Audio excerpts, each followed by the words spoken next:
Bonjour à tous. Donc la première chose à savoir, c'est que la licence est une formation qui réunit, selon les années, c'est très variable, mais entre 30 et 50 étudiants. Donc c'est la raison pour laquelle j'ai indiqué que c'était une formation à taille humaine, mais dont les exigences sont réelles. Pour battre l'idée reçue, le préjugé selon lequel on vient à la faculté des lettres pour ne rien faire, ce n'est pas le cas du tout. Cette formation s'adresse absolument à toutes les spécialités. Il ne faut pas être simplement littéraire pour y accéder. Tous les types de spécialités au baccalauréat, y compris les baccalauréats professionnels, les filières professionnelles, peuvent intégrer une licence de lettres et on a eu des cas d'étudiants qui réussissent parfaitement. Donc voici un aperçu du programme de première année. Vous allez avoir des cours de littérature, à la fois française et étrangère. Et la spécificité quand on arrive à la faculté des lettres, c'est que on prend des cours par siècle, et donc on parcourt à la fois la période du Moyen Âge jusqu'au XXe ou XXIe siècle. Vous aurez également des cours de linguistique, de quelque chose que vous n'avez pas abordé dans vos études secondaires, et des cours de grammaire, mais pas la grammaire comme vous avez pu l'aborder en première ou au collège. Voilà, c'est une grammaire qui est spécifique aux études de lettres supérieures. Vous aurez également en première année la mise en place d'une histoire littéraire générale avec des cours portant sur les différents genres littéraires parce que notre idée, c'est qu'en première année, il faut tout reprendre et brosser un panorama pour que les étudiants aient vraiment les bases, les connaissances et notamment une histoire de la littérature globalement très. Et puis, à cela s'ajoutent des cours de langue latine. Alors, je rassure tout le monde, ceux qui ne sont pas latinistes, il y a un niveau réellement débutant et les étudiants s'y adaptent parfaitement et sont suivis de très près dans leur progression. Et puis, un niveau avancé pour ceux qui ont déjà fait du latin et qui pensent avoir un niveau suffisant pour suivre ces cours, auxquels s'ajoutent pour tous les étudiants de toutes les filières des langues vivantes. Donc, nous allons passer à la diapositive suivante qui vous donne une idée d'un emploi du temps. Alors pour moi, ça apparaît un peu, c'est assez petit, mais c'est l'emploi du temps de première année, en sachant que les emplois du temps varient d'une année sur l'autre. Et qu'en général, voilà, ça c'est l'emploi du temps de première année, mais quand on arrive en deuxième ou troisième année de lettres modernes, euh, nous nous arrangeons souvent pour que les étudiants n'aient pas cours le vendredi. On a des journées bien plus chargées, mais avec un vendredi laissé libre ou un lundi matin laissé libre. Je le dis parce que beaucoup d'étudiants ont la possibilité, ou en tout cas ont la nécessité d'avoir un emploi à mi-temps, à temps partiel, à temps plein, et cela leur laisse cette possibilité. Voilà, donc peut-être que je vous laisse regarder un petit peu l'emploi du temps s'il apparaît de manière assez visible pour vous. Et ça, c'est l'emploi du temps du premier semestre, parce qu'ici, nous fonctionnons par semestre, et au second semestre, l'emploi du temps, évidemment, ne comporte pas les mêmes enseignements, ni forcément les mêmes grilles horaires. Tout à l'heure, Émilie vous dira à peu près quel est le volume horaire d'une année de licence de lettres modernes. La diapositive suivante vous montre, donc, comme je disais au tout début de ma présentation, les effectifs varient de 30 à 50 étudiants, parfois plus, parfois un petit peu moins. L'objectif de ce parcours de lettres modernes, c'est bien évidemment de vous laisser acquérir une formation solide, à la fois en langue et littérature française et étrangère. C'est la raison pour laquelle apparaît la mention de la littérature comparée. Les étudiants travaillent sur des textes qui sont issus de grandes œuvres littéraires, sur des textes, mais alors soit des textes, soit vraiment des œuvres à lire, donc ils parcourent une période large. Et puis, dans les cours de linguistique notamment, sur des discours de type journalistique ou politique. Et puis aussi des cours sur les médias. Quant aux compétences normalement acquises, enfin ce que l'on souhaite que les étudiants puissent acquérir, c'est à la fois une sensibilité littéraire, un véritable goût pour la lecture, une rigueur d'analyse et bien évidemment, j'insiste, une maîtrise correcte de la langue française à l'écrit et à l'oral. Et certains étudiants arrivent avec un niveau un peu faible en langue française. En général, ils parviennent à progresser largement. Que faire après une licence de lettres modernes? Évidemment, les masters de l'enseignement, donc master MEF, premier degré et second degré, donc école enseignement primaire, enseignement secondaire. Un master, alors FLE signifie français langue étrangère, qui permet notamment, mais pas seulement, d'enseigner le français à l'étranger. Et puis, il y a des masters recherche, mais ça apparaît un peu plus tard. Les étudiants ont envie de poursuivre leurs études et de faire ce qu'on appelle un mémoire de recherche. Et nous en avons deux rattachés à la licence de lettres. Un master euh, en partage avec les historiens, l'enseignement de breton, la littérature, c'est celui-ci, CCS, et un master LIS, littérature et correspondance. Voilà. Ça ne veut pas dire que c'est un master spécialisé en édition, mais c'est un master de recherche. Ça, c'est ce qui est présent à l'UBO. En revanche, vous pouvez évidemment vous présenter à des masters dans les métiers du livre, au sens large, des masters plus orientés vers les métiers de la bibliothèque, des archives et de la documentation, et enfin des masters spécialisés dans les métiers du patrimoine et du spectacle, ou du spectacle, en sachant que empiriquement, quand les étudiants nous tiennent au courant de leur orientation, c'est à peu près vers toutes ces orientations qu'ils vont. Quant aux métiers, bon, il y en a sans doute d'autres, hein, mais principalement les métiers de l'enseignement, premier degré, second degré, supérieur, français langue étrangère, les métiers du livre, de la documentation et des bibliothèques, les métiers de la culture et de la communication, le journalisme. Quels sont les plus de la formation? Mais là, peut-être notre étudiant pourra vous en dire davantage. D'abord, c'est tout nouveau, mais nous avons intégré la préparation au nouveau concours du CAPES, que l'on peut présenter dorénavant au niveau Bac plus 3. Et il y a à l'université brestoise, enfin la faculté brestoise, maintenant une préparation également au concours de professorat des écoles, mais sur laquelle pour l'instant je n'ai pas d'informations. Mais le concours du CAPES est intégré, sera intégré en deuxième année et il est déjà intégré en troisième année. Voilà, en plus de la formation généraliste dispensée qui prépare évidemment au concours du CAPES, c'est-à-dire au concours de l'enseignement. Le plus, c'est que nous pratiquons un suivi semestriel des lectures académiques de chaque étudiant. Je pourrais éventuellement vous l'expliquer si vous avez des questions, des questions à ce sujet. Et que nous veillons à l'encadrement pédagogique des étudiants dès la première année, notamment grâce au tutorat. Nous avons 2 tuteurs ou 2 tutrices tous les ans qui dispensent à raison de 2 heures hebdomadaires des cours de soutien qui suivent les étudiants. Et puis, un entretien méthodologique individualisé en première année, notamment à l'issue des examens du premier semestre, durant lequel cet entretien, nous faisons le point sur les méthodes de chaque étudiant et la marge de progression. Voilà, il me semble être allé au bout de mon PowerPoint. Mer- Merci beaucoup, Madame Auchéry. Ce que je vous propose, c'est que Émilie puisse nous faire part de son témoignage. Donc actuellement, je suis en troisième année de licence de lettres modernes. Donc on arrive sur la fin du cursus. Au bout de ces 3 ans, justement, je vais reprendre ce qu'a dit Madame Mochiri, c'est que cela nous apporte énormément de culture, surtout au niveau livresque, mais aussi sur les siècles, grâce parce qu'on va les parcourir et donc découvrir les spécificités de chaque siècle dans les thématiques littéraires. Pour revenir à peu près sur les horaires de cours, donc on a à peu près entre 16 et 18 heures de cours liés uniquement à la licence. Et après, on aura À la discipline. à la discipline, pardon, Oui, excusez-moi. Et on aura des enseignements libres du type les cours de langue, de numérique, mais aussi de préparation à la vie professionnelle. Justement aussi, Madame Mochiri avait énoncé les nombres de livres qu'on pouvait lire par semestre, et donc je voulais revenir dessus. Généralement, en L1, ça va de 2 à 4 livres, et bien évidemment, en L2 et en L3, ce nombre augmente, mais c'est assez évolutif, et c'est surtout que nous avons des temps vraiment pour lire ces livres, donc il ne faut pas paniquer à ce sujet-là, ça se fait très naturellement. Sinon, en fait, c'est beaucoup de cours par siècle qui sont avec différents professeurs qui sont spécialisés dans ces siècles-là, donc ils ont un apport de connaissances vraiment très intéressant à ce sujet-là. Et c'est aussi, comme l'a montré Madame Mochiri avec les masters, la licence de lettres modernes ne mène pas forcément uniquement aux profs de français. Il faut aussi découvrir ce que ça peut nous apporter d'autre et ne pas rester forcément dans les stéréotypes à ce niveau-là. Voilà, je sais pas si vous avez des questions ou d'autres petites choses. Merci, Émilie. Moi, je souhaiterais savoir ce que vous envisagez pour la suite. Alors, actuellement, moi, j'envisage d'aller plutôt dans les archives. Je vise le master musée, patrimoine et archives dans la ville de Troyes, qui est relié à l'université de Reims.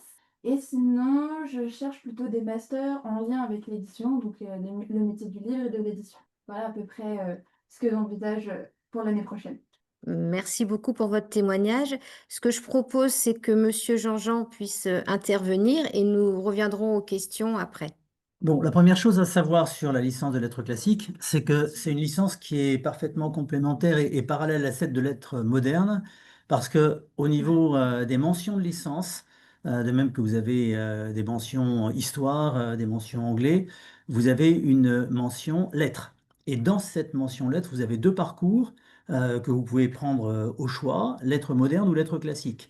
Donc la question, c'est de savoir les différences et en quoi il y a une spécificité à l'être classique, puisque, comme vous le verrez tout à l'heure, les débouchés sont quasiment les mêmes, c'est-à-dire c'est les mêmes directions métiers qu'on peut trouver avec ces deux licences.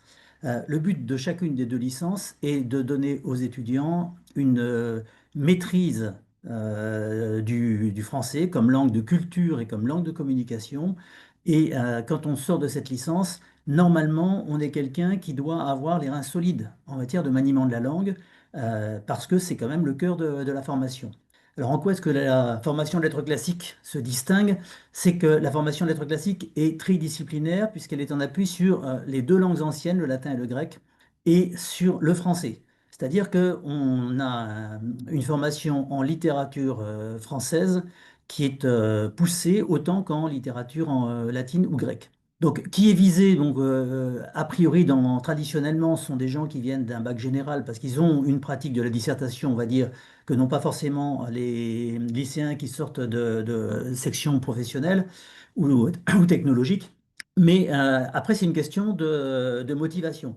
C'est-à-dire que, première chose à savoir, on peut s'inscrire dans la licence de lettres classiques, même si on n'a jamais fait ni latin ni grec. On peut commencer les deux langues anciennes en première année de licence. Et si on a la motivation, si on est passionné par les civilisations de l'Antiquité, si on s'intéresse à l'histoire ou aux langues occidentales, qui ont toutes des racines plus ou moins importantes, des racines dans les langues anciennes, si on est fanat de littérature, de romans, de théâtre, de poésie, pas forcément les trois ensemble, mais au moins l'un des trois, on peut tout à fait s'inscrire en lettres classiques. Ce qui est, en plus du point de vue de la motivation, c'est un goût particulier et prononcé pour l'Antiquité. Bon, dans les programmes, eh bien, on retrouve ces trois axes, hein, langue, littérature, civilisation grecque, c'est-à-dire trois types de cours différents, langue, littérature et civilisation latine, et puis littérature française générale. Donc, si vous voulez avoir un aperçu sur la diapositive suivante de l'organisation d'une semaine, alors j'ai mis des couleurs, hein, donc ça vous permet de... Le rouge, c'est ce qui concerne le latin, ce que le orange ou jaune, plutôt, c'est ce qui concerne le grec, et le bleu, c'est ce qui concerne le français. Donc, vous voyez, par exemple, il y a à peu près pas tout à fait une journée consacrée aux enseignements de français. Si vous regardez sur l'ensemble, il y a le mardi matin, il y a 2 heures, et puis jeudi après-midi, il y a 3 heures. Alors, il y a une petite différence. On a l'impression que le latin ou le grec sont en volume important. Il faut juste savoir que, on a des cours qui sont différents selon qu'on est débutant ou confirmé. Les débutants ont droit à un entraînement renforcé, puisqu'ils ont 4 heures de langue grecque et 4 heures de langue latine pour démarrer, parce qu'il faut effectivement arriver à la maîtrise de ces langues. C'est technique, mais c'est loin d'être insurmontable. Les étudiants qui sortent de la licence peuvent le dire. Après, il faut juste savoir, je parle là pour ceux qui font du latin, voire du grec, et qui seraient dans la salle, dans leur salle, dans leur collège, ou leur lycée plutôt. Euh, on a l'impression quand on fait du latin ou du grec au lycée que, en fait, si le prof n'était pas là, on ne saurait rien faire. Bon, parce que les volumes d'enseignement et les objectifs de l'enseignement ne sont pas la maîtrise de la langue, mais l'ouverture sur un champ culturel, sur un système linguistique, mais pas forcément sur l'autonomie. À l'université, ce qu'on vise, c'est l'autonomie, autant en lettres en général, l'autonomie en français dans le maniement de la langue française, mais aussi l'autonomie dans le latin et le grec, puisque le but, c'est quand même d'apprendre à traduire. On va voir ça sur les diapos suivantes. Donc les objectifs, maîtriser les fondamentaux du grec et du latin pour traduire des textes anciens, médiévaux, voire modernes. On a, contrairement à une idée reçue, un nombre considérable de textes latins, un peu moins en grec, mais il y en a quand même quelques-uns, qui n'ont jamais été traduits en français. Bon, pourquoi? Tout simplement parce que jusqu'à une époque encore récente, le milieu du XXe siècle, toutes les personnes qui travaillaient dans des domaines comme l'histoire, voire la médecine, étaient des gens qui avaient fait du latin à l'école et du grec à l'école et qui avaient cette autonomie qu'aujourd'hui on n'a plus quand on fait du latin au niveau du lycée. Donc, ces textes n'avaient pas besoin d'être traduits parce que les spécialistes étaient capables de les lire dans la langue. Aujourd'hui, ce n'est plus possible. Donc, il y a un besoin de traducteurs et de personnes qui maîtrisent ces langues-là pour les transmettre aux spécialistes qui n'ont plus la maîtrise du latin et du grec dans leur propre domaine de compétences, médecine, histoire par exemple, pour revenir sur cela. Un des intérêts de la formation, c'est aussi d'être capable de confronter la culture contemporaine, notre vie quotidienne, notre monde quotidien avec les cultures de l'Antiquité, parce qu'il y a à la fois des éléments d'écart considérables et de ressemblances étonnantes. Et puis bien sûr, développer la maîtrise du français comme des langues vivantes par la découverte de leurs racines communes, que sont le latin en grande partie et le grec un peu moins. Les compétences au terme de la formation, c'est une maîtrise de l'expression écrite et orale comme en lettres modernes, une méthode raisonnée de la traduction littéraire des textes anciens, une culture littéraire et générale et l'élaboration d'une pensée structurée et nuancée. On peut passer à la diapositive suivante. Pour les poursuites d'études, on va retrouver les mêmes métiers et les mêmes masters que pour les lettres modernes. Peut-être que la spécificité dans les masters lettres, culture et civilisation, c'est que un licencié pardon, de lettres classiques sera tout à fait bienvenu en archéologie. C'est pas nécessaire d'avoir fait de l'archéologie jusque-là ou de l'histoire jusque-là pour intégrer un master archéologie si on a la maîtrise des langues anciennes.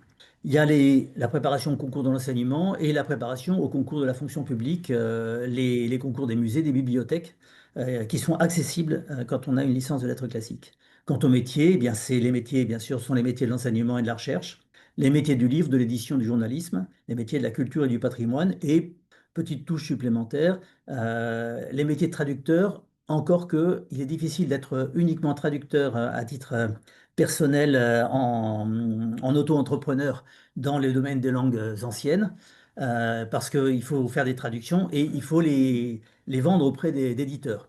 Donc effectivement, la plupart des traducteurs aujourd'hui sont des enseignants, soit du secondaire, soit davantage du supérieur, qui, en plus ou dans le cadre de leurs travaux de recherche, eh bien, produisent des traductions. Quant au petit plus de la formation, eh bien, d'abord, ce sont les petits effectifs, puisqu'on est entre globalement 6 à 10 étudiants par année. Donc, ça permet un suivi très personnalisé et une connaissance réciproque des étudiants et des enseignants. Euh, Cette formation donne accès à des textes latins ou grecs qui n'ont jamais été traduits, comme je le disais, et donc ça permet d'avoir accès à des choses que les autres ne peuvent pas comprendre et ne peuvent pas interpréter. Ça permet une découverte de l'histoire antique et de la mythologie. Et puis, nous avons un partenariat avec le service historique de la Défense. Là, vous avez une diapositive sur laquelle j'ai reproduit la page de garde d'un ouvrage de médecine du XVIe siècle qui se trouve au service historique de la Défense à Brest, qui a une bibliothèque patrimoniale extrêmement riche et avec laquelle on travaille, parce que avec les étudiants, avec des lycéens de différents lycées de Bretagne, voire d'ailleurs, nous avons un travail à long terme, disons sur l'espace d'une dizaine d'années, de traduction en français de ces planches anatomiques qui n'ont jamais été traduites jusqu'à présent. Et je vous remercie. Merci beaucoup pour cette présentation très complète. Donc, bonjour à toutes et à tous, j'espère que vous m'entendez bien. Effectivement, on a reçu une première question qui concerne la licence en lettres modernes, pardon, et plus spécifiquement les lectures qui peuvent être demandées tout au long du cursus. Quelqu'un nous a demandé quel genre de livre principalement devait être lu pendant ce cursus. Alors, peut-être pourrais-je répondre, et Émilie également, notre étudiante de troisième année. Alors, les programmes varient en réalité. Les programmes varient d'une année à l'autre ou ne varient pas, ça dépend. Mais par exemple, en troisième année, il y a un livre, alors Les satires de Boileau. Émilie est en train de vous les montrer. Il peut y avoir Les Métamorphoses d'Ovide. Il peut y avoir l'Heptaméron, le Décaméron, le mariage de Figaro de Beaumarchais, le Lys dans la vallée. Enfin, en fait, je ne peux pas répondre parce qu'il y a tellement d'ouvrages au programme. Mais ce qu'il faut bien comprendre, c'est que ce sont des ouvrages à la fois du Moyen Âge, 16e, 17e, 18e, 19e, 20e. Parce que nous avons des enseignants spécialisés en siècle, par siècle. Donc, à raison d'un siècle par semestre et deux fois par an, vous voyez à peu près le nombre d'ouvrages. Il y a des ouvrages en langue étrangère également, en littérature comparée. Et puis, moi, je distribue une bibliographie très générale en première année. Je ne sais pas si vous l'avez avec vous, Émilie. Peut-être. Une bibliographie très générale qui parcourt tous les siècles et que je récupère semestre après semestre. C'est ça le suivi bibliographique dont je parlais tout à l'heure, et qui me permet de contrôler les lectures des étudiants. Et honnêtement, alors tout dépend de combien de livres les étudiants ont lu quand ils arrivent à la faculté, mais en fin de cursus, on a des étudiants qui arrivent à plus de 100 livres lus, parfois, enfin, voilà, 100, 150, 70, 50, enfin, c'est très variable. Mais en tous les cas, quand je compare avec leur état de lecture quand ils arrivent, ils ont indéniablement lu au moins une petite quinzaine de livres par semestre. Oui, facilement. Pour préciser, par exemple, là en L3, nous, juste les livres qu'on doit lire pour les cours, on avait 11 livres à lire. Et si on rajoute les lectures qui vont avec, qui donnent des idées, ben, on arrive facilement à 15-16 après, par semestre, hein, je le dis bien. Après, ça dépend énormément des élèves. Des fois, on n'arrive pas à 15-16 parce qu'on a d'autres occupations, mais si on lit majoritairement nos livres de cours, on est bien. Mais c'est sûr que deux trois lectures supplémentaires ne font pas de mal. Et c'est surtout que sur la bibliographie, il y a des œuvres en fonction des siècles, et c'est surtout, il y a plein d'auteurs différents. Il peut y avoir des pièces de théâtre, il peut y avoir de la comédie, il peut y avoir de la poésie, des romans. Donc en fait, tout est différent. Donc en fait, en parcourant cette bibliographie, on peut voir aussi les auteurs qu'on aime, les auteurs qu'on aime moins, le style qu'on apprécie aussi. Donc ça nous permet d'avoir vraiment, comme je l'ai précisé tout à l'heure, un énorme bagage culturel. Et aussi, ça nous permet de découvrir d'autres styles. Parfois, les livres dits classiques nous font un peu peur. Et on peut parfois découvrir de très belles découvertes. Moi, je sais que Le mariage de Figaro a été une très belle découverte pour moi. J'ai adoré lire cette pièce. Je sais qu'il y a des livres que j'ai moins aimés, mais ce ne sont que mes goûts personnels. Et je sais qu'il y a d'autres personnes dans la classe qui les ont adorés. Et il faut savoir aussi il y a vraiment beaucoup d'entraide dans la classe. Si on a des difficultés, on peut poser la question à quelqu'un dans la classe. Il peut peut-être nous réexpliquer le cours ou le livre d'une autre façon pour pouvoir avancer dans le cours aussi. Très bien. Merci beaucoup. Donc, si j'ai bien saisi, on a un petit peu tous les genres et toutes les époques pour permettre à chaque étudiante et chaque étudiant d'avoir une base relativement solide. De fait, j'ai une autre question qui a découlé de ce que vous m'avez dit, qui est sur le volume horaire que cela peut représenter. Une des raisons pour lesquelles un emploi du temps n'est pas aussi complet que ça peut être au lycée? Je peux répondre à Alors, cette question ou vous voulez y aller? allez-y. En fait, on a peut-être moins d'horaires de cours au lycée. Parce que moi, je me souviens au lycée. Parce que, en fait, moi, je me souviens que mon emploi du temps de terminale, j'avais entre 32 heures et 35 heures par semaine. Là, on a après, aux alentours des 25 heures avec les cours, les enseignements libres. Mais du coup, tout le travail à côté est tout aussi important. En fait, on peut arriver facilement à un emploi du temps de lycéen avec le travail personnel, c'est-à-dire le fait de réviser nos cours, de lire les livres, de les annoter, mais aussi de rendre les devoirs. Les devoirs, les exposés. Les- Les exposés obligatoires. Et puis, il faut savoir quand même, on aurait pu le dire tous les deux tout à l'heure, Monsieur Jean-Jean, c'est qu'il y a une excellente bibliothèque ici, très facile d'accès, très bien fournie, très agréable. Et les étudiants travaillent aussi beaucoup entre les cours, après les cours, à la bibliothèque. Et effectivement, c'est la part du travail personnel est importante. Les étudiants ne sont pas laissés dans la nature, en fait, on les suit et il y a des devoirs à rendre, des exposés à faire bien moins qu'au lycée. On quitte le système scolaire, mais un travail régulier. Oui, moi j'ajouterais une chose. Quand on est au lycée, en fait, on suit les directives des profs. On n'a pas forcément beaucoup de temps pour aller découvrir des choses. Alors, bien sûr, chacun a ses hobbies, ses passions et y consacre du temps. Mais en fait, on est quelque part un petit peu plus passif qu'à l'université où on vous demande de vous prendre en charge. C'est-à-dire que vous vous engagez dans une formation euh, que vous avez a priori choisie. Parfois, vous n'en connaissez pas tous les aspects, bien sûr, et comme disait Émilie, il y a des types d'œuvres qui vous plairont plus que d'autres, mais vous êtes en autonomie et vous devez prendre en charge votre propre formation. C'est-à-dire que voilà, le cours est terminé, j'ai l'après-midi devant moi, qu'est-ce que je fais? Est-ce que je vais me promener? Ça peut faire du bien de temps en temps. Mais si à chaque fois que j'ai du temps libre, je me promène, alors je ne parle pas de ceux qui ont les obligations de travailler en parallèle, parce que là, c'est vrai, effectivement, il faut jongler avec plusieurs emplois du temps. Mais pour un étudiant qui a la chance de pouvoir choisir son temps comme il le veut, si il passe tout son temps, je me rappelle avoir entendu dans le train une conversation entre un lycéen et un étudiant de première année qui se connaissaient. Et l'étudiant disait, il était en première année de psycho, oh super, c'est cool la fac. En fait, bon, tu vas au cours, tu vas pas, et puis bah, quand tu n'as pas cours, tu peux aller au cinéma, tu peux te balader, etc. Alors le cinéma, c'est très bien sur le plan culturel, si c'est pas pris uniquement comme une activité de loisir.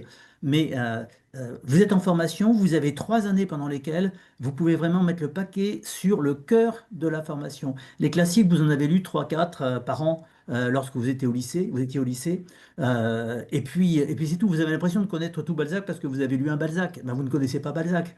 Donc, c'est l'occasion d'étoffer, d'enrichir votre fonds de culture générale littéraire. Et ce fonds de culture littéraire générale va vous permettre ensuite de mieux appréhender les livres qui sortent. Vous avez un prix Goncourt, est-ce que ça va vous plaire, est-ce que ça va pas vous plaire? Vos propres lectures, vos propres goûts vont trouver de l'épaisseur, de la richesse et du sens à travers votre bagage littéraire. Et vous serez à même de guider, je pense à ceux d'entre vous qui voudraient travailler dans la librairie, de guider un lecteur qui hésite parce qu'il a des goûts, mais il n'est pas sûr que le livre va lui convenir, euh, avec votre bagage par des parallèles. Donc, vous vous prenez en charge et c'est à vous de choisir comment vous utilisez votre temps libre et à quel moment vous consacrez du temps libre à l'enrichissement de votre culture personnelle par vos lectures. Merci pour vos trois partages qui sont très complémentaires et qui nous permettent d'en savoir un petit peu plus sur justement le temps nécessaire peut-être pour pouvoir faire toutes ces lectures. Pour le moment, je n'ai pas d'autres questions, donc je vais en profiter pour poser les miennes. Euh, à savoir comment peut-on s'inscrire dans cette formation et quel serait le coût d'une formation en licence? Alors, ça se passe par Parcoursup. Il faut faire le vœu auprès de Parcoursup et remplir les conditions, c'est-à-dire la lettre de motivation, les bulletins, de terminale, ainsi que le diplôme du bac, si je me souviens bien. Ensuite, ça dépend, comment on est placé, par rapport à Parcoursup. Des fois, on est accepté tout de suite, des fois, on est en liste d'attente, donc il faudra juste entendre, un petit peu qu'on remonte de remonter dans la liste et après d'accepter notre choix. Quand, on aura accepté notre choix Parcoursup, il faudra normalement se rendre sur le site de l'UBO pour faire les inscriptions via l'UBO et tout sera expliqué sur le site et normalement moi je me rappelle avoir reçu un lien, enfin pas un lien, un mail explicatif, avec, les différents liens, là où est-ce que je pouvais m'inscrire et ce genre de choses. Et le prix de la licence, actuellement pour une année est de 175 €. Sachant qu'il faut aussi compter le prix de la CVEC. Donc, c'est un budget qu'on donne au Crous, pour, l'établissement, je ne sais plus exactement, excusez-moi. Et je crois que la CVEC est autour de 105 €, mais elle n'est pas obligée d'être payée pour, les étudiants boursiers. À savoir que c'est, la bourse qui prend en charge, la CVEC. Donc il faut faire bien attention à faire les démarches de bourse à ce niveau-là. Et puis, je crois que c'est tout à ce niveau-là. Alors, je voudrais dire quelque chose sur le prix des études universitaires. On ne vous fait pas payer les études universitaires au prix qu'elles coûtent réellement. Hein, parce que vous avez des profs qui sont tous des profs à bac+8 la plupart du temps, qui ont tous soutenu une thèse un jour ou l'autre. Et le coût est bien plus élevé que ça. N'allez pas croire que c'est de la sous-formation parce que ça ne coûte pas cher. Ça coûte pas cher parce que c'est une volonté démocratique d'être à la portée de tous. Les écoles privées mettent le vrai prix. Donc vous avez des écoles qui sont à entre 5 000 et 12 000 € par an. C'est pas parce qu'on ne demande pas ça qu'on ne donne pas un enseignement de cette qualité-là. c'est uniquement merci la démocratie, merci l'État, même si l'État n'est pas toujours, ne nous suit pas toujours comme on le souhaiterait, évidemment, bah, ça fait partie des revendications classiques et habituelles, mais on a là quand même un outil qui vous est offert et dont vous auriez tort de vous priver. Je dis ça pour l'université en général. Merci Émilie, merci monsieur pour ces précisions. Je vais relaisser la main à Madame Bergeon qui va clôturer cette visioconférence. Donc, merci pour vos présentations très complètes qui, j'espère, auront donné des informations plus précises sur les 2 licences qui nous ont été présentées. Voilà, je vous souhaite bonne continuation donc là aux lycéens pour la poursuite de leur investigation sur leur parcours d'orientation et nous vous disons à très bientôt. Merci à tous. Bonne fin de journée. Non. Merci. Au revoir.